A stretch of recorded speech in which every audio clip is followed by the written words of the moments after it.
Hey everybody, so today is day 3 No, it's the vlog, and we are off to Animal Kingdom to ride safari. yeah, and my face looks really oily right now because my mom put sunscreen on, but first she put lotion on it, so That has running water. lovely. Yeah, okay, so we're off to the bus, go to the Animal Kingdom. No, she doesn't. I have mine. Forgot our waters. Come over here.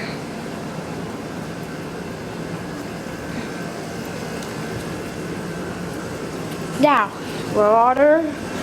Oh geez, I'm not gonna show people outfit. Okay. Outfit. A secret of Disney's Port Orleans Alligator Bayou is the one on that block. Alright, see you. Don't know. Everybody, so we are at the Animal Kingdom now.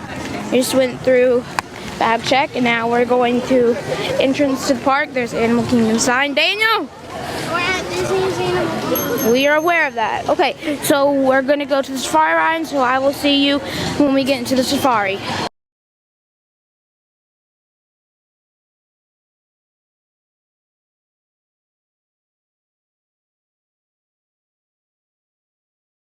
Here is the tree.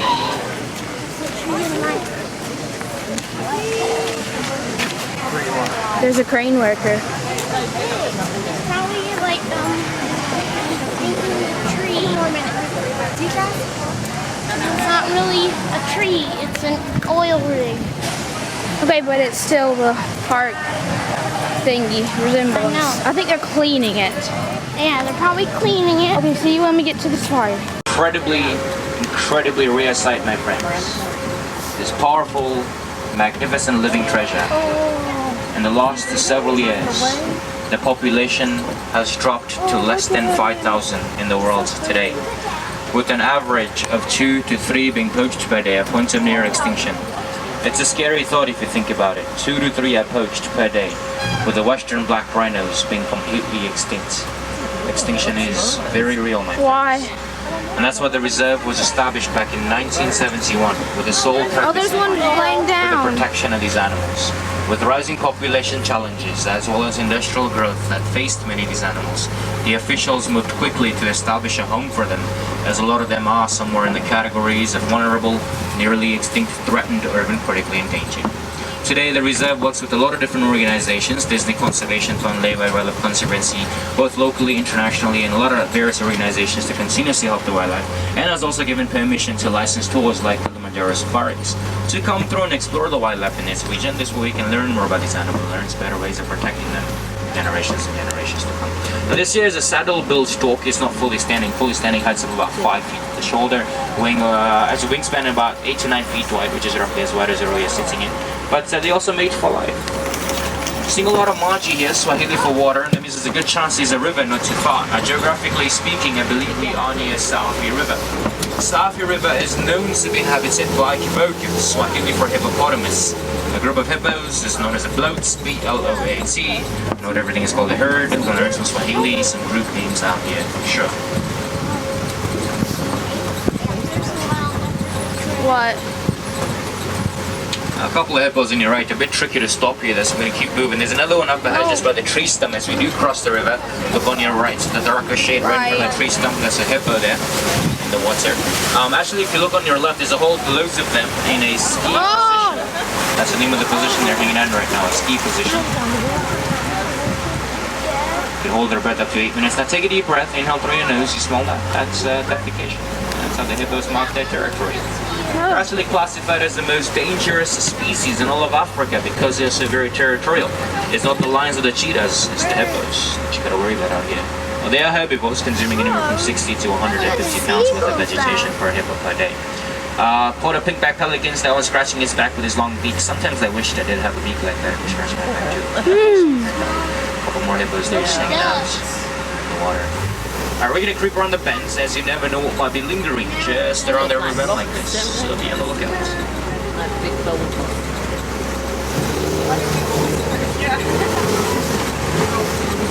Uh-oh.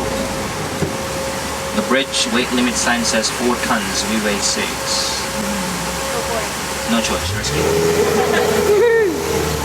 Go pull up, oh my goodness, there's a basket of mamba on our left, Swahili for crocodile, Nile crocodiles to be exact. Pretty cool, they don't have any sweat glands, that's why they open and close their mouth to control their body temperature and not because they're hungry. And also pretty cool, they are about 16 to 20 feet in length. To give you perspective, that's how tall the giraffe can probably be.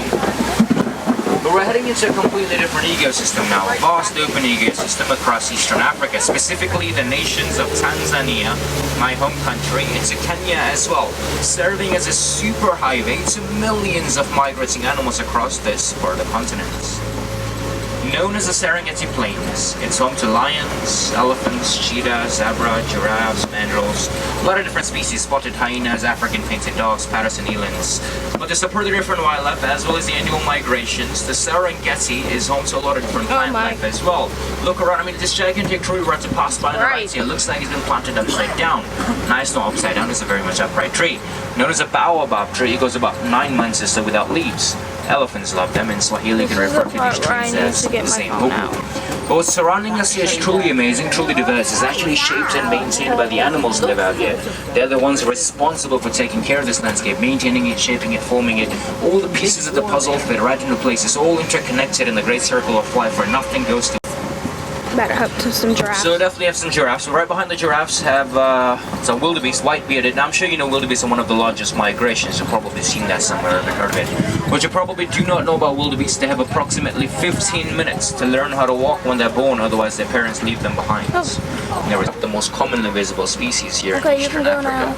9 different kinds all across the continent, 2 different ones in Eastern Africa. Some water bucks back there, some Ankoli cattle further up, large horns. These horns do look heavy, but they're not the very light horns. No headache. We'll see them a little bit closer as we swing around. Oh, goodness.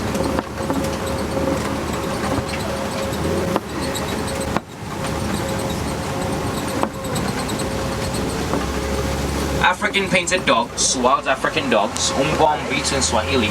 They're excellent hunters, they're better hunters than lions and cheetahs. And despite only having 4 toes, they have a 90% success rate when it comes to hunting. It's remarkable. There's a whole pack of them wandering around back there.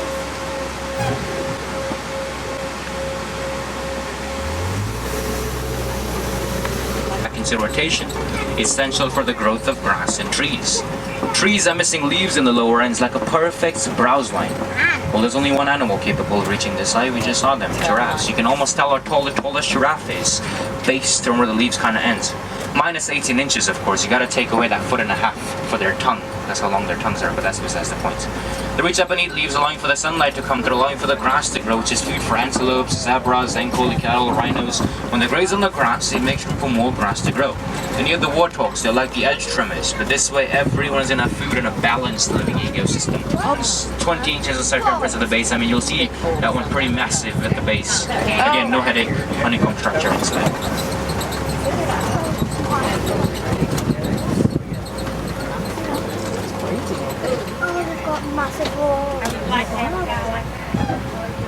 Oh, it's right in front of my face.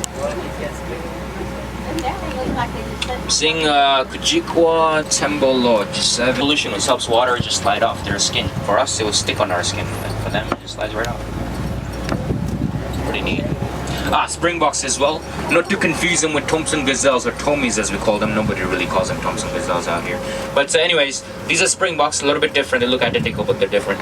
Springboks perform this behavior. It's known as pronking. It's similar to jumping or leaping, but P-R-O-N-K-I-N-G. That's how it's pronking.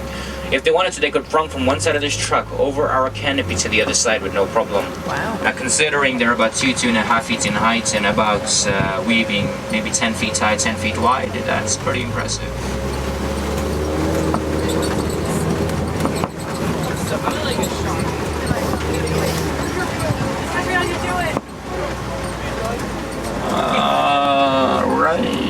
This elephant is a male, like the one coming up ahead.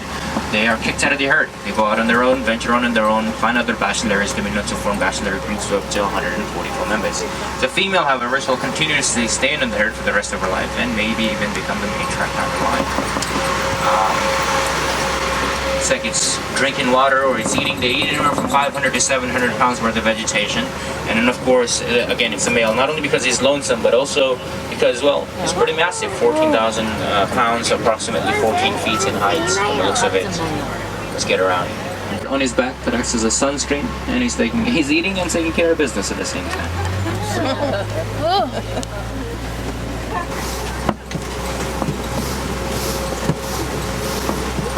Well, definitely seen some better days. Last time I was this way was 4 days ago. The railings were in much better shape.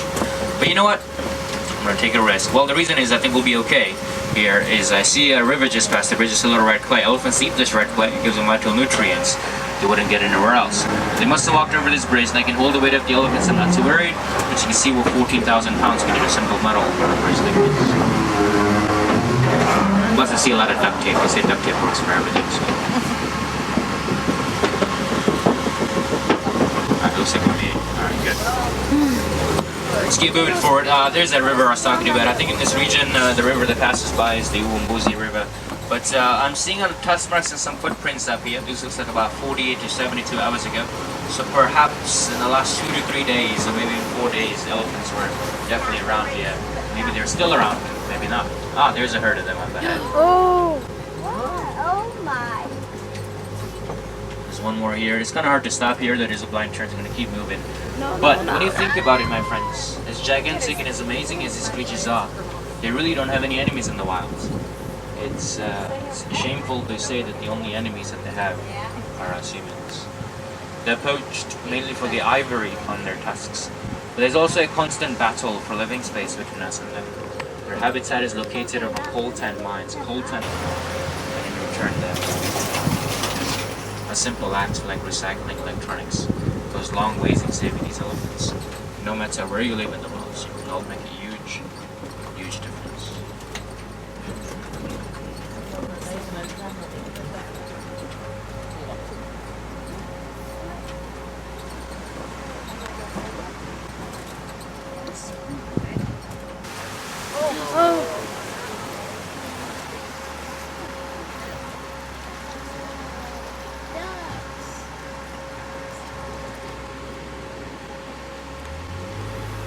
I think I got it.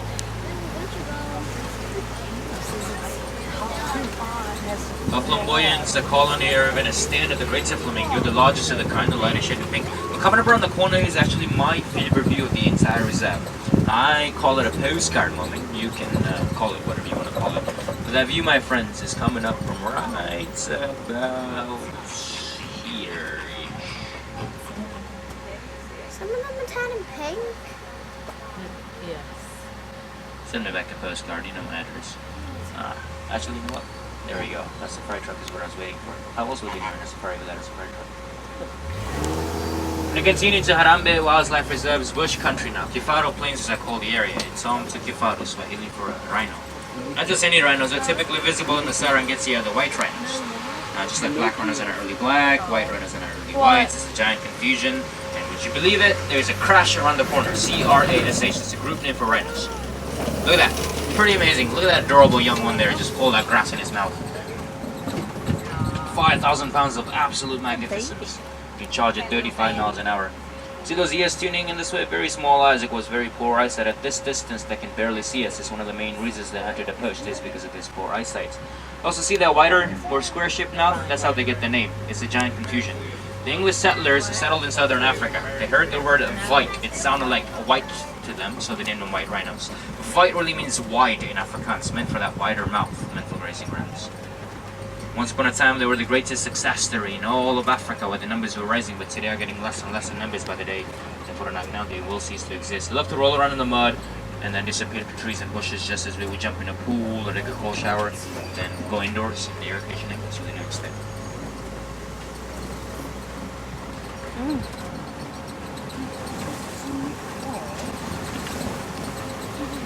If you do see them, like we're seeing right now, this is how 18 to 20 hours. Now, at nighttime is when they're active, nocturnal creatures. They're very, very social as well. The lioness does the hunting. The male protects the cub, since he's another protector of the pride. Although the lion will end up eating first, the male, followed the females and young ones happen to ranking. Expect the lioness. I see some bones over here. Hunting was going on not too long ago.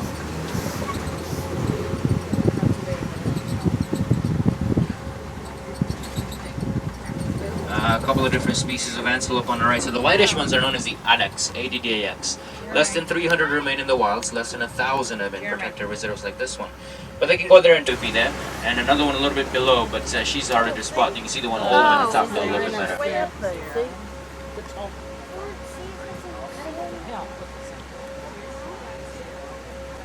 Right. You wanna know what lion is in Swahili? There. Simba. So the burrowing mammals. Not only do they make their own burrows, they do steal them as well. Sorry to break your hearts, but Pumbaa only means crazy or foolish. It makes sense. See, very straightforward. I grew up with these animals, 13 years and counting. So here's the tree closer. And yeah.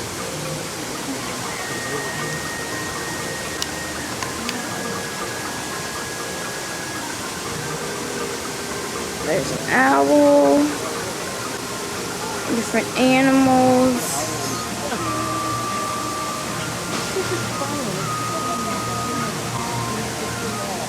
See you at Expedition Everest. Okay, so here is Expedition Everest. I think I'm gonna get up. You know, I can't even see. Daniel, there's a car going up. When you hit that to the off button, I baited that bolt. See you when we get into the line. Say bye, Daniel. Bye. All right, so Go on. we just got off Expedition Everest. There it is. I don't even know. Hold on, hold on, hold on. There goes some people. Oh, I don't think I can get the people. Hold on, they're about to, like, literally they're about to go. Hold on.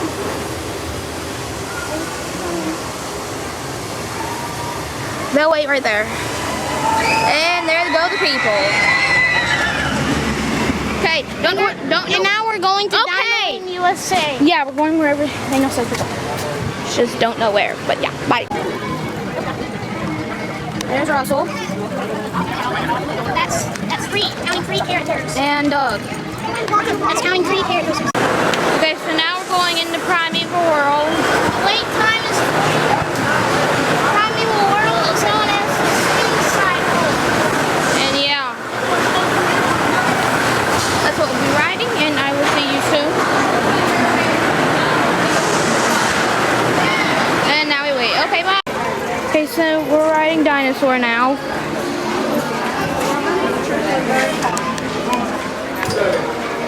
Oh man, the camera's gonna die.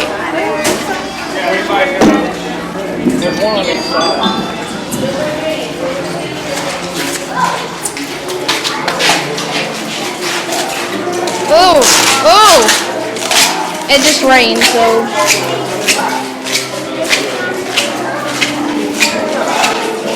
Don't know how much I'll get a dinosaur because my camera's gonna die, so. See?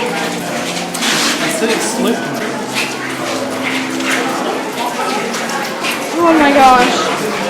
We have a fast pass, so we don't have to wait in this long line, but. Gigantic jigsaw to recreate the skeleton. That one is Gigantosaurus, Pteranodon. Don't know if I can show you guys anymore. This camera's literally about to die, but here's that. And there's Dinosaur. Daniel, say hello. Quickly say hello. Okay, bye. Alright guys, so we're about to get on. We're getting on right now. Car. There's our seats. See you after the ride. Bye. There we are. We're going back to the room. Back to the room. See you guys. We're going to Epcot tonight. See you. Peace. Hello everybody. So we're on a boat right now on our way to Epcot for dinner at whatever it's called.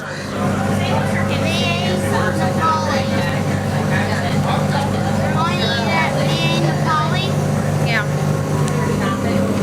I'll show you some of the boat ride.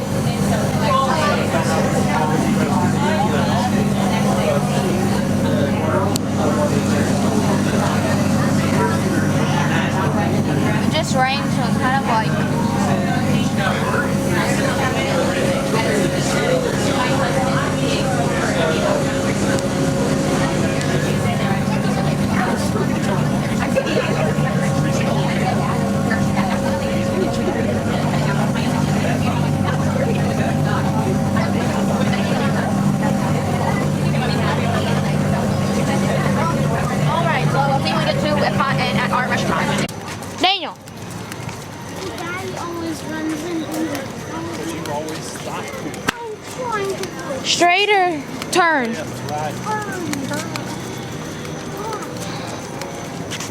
We're on the way to eat food.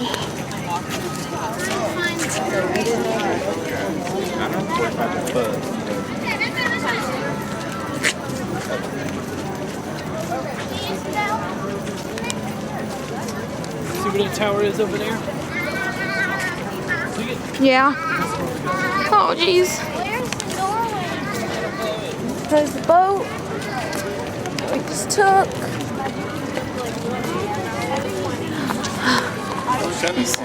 Stop for illuminations.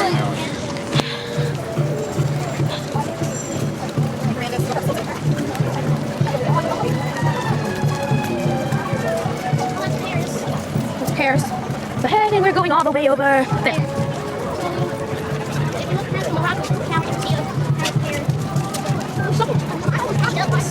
No. Daniel.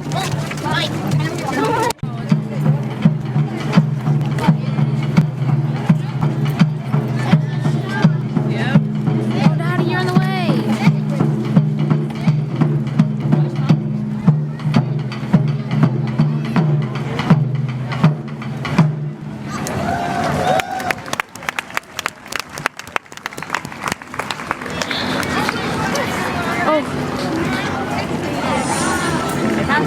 Thank you.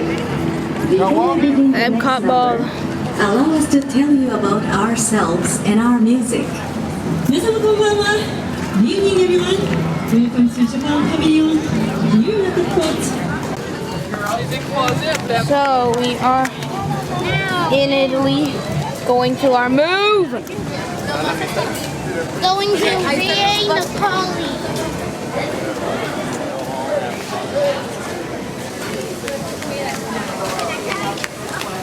There's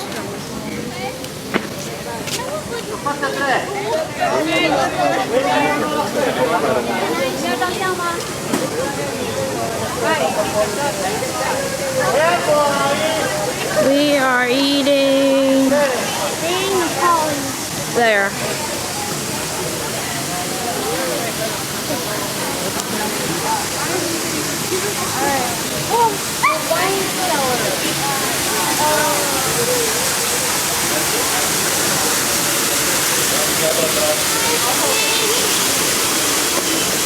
Alright, there's our dinner.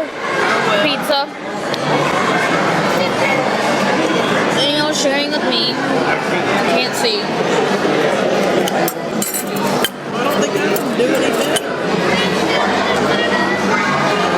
Yeah. They're getting pizza, pizza, pizza. Yeah.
Thank you for having been And now we get into this wild, chaotic Impressions of Earth. area. Okay. Presented by Siemens. I will see you guys either when we get back from the room or at home at the hotel. Okay. Bye.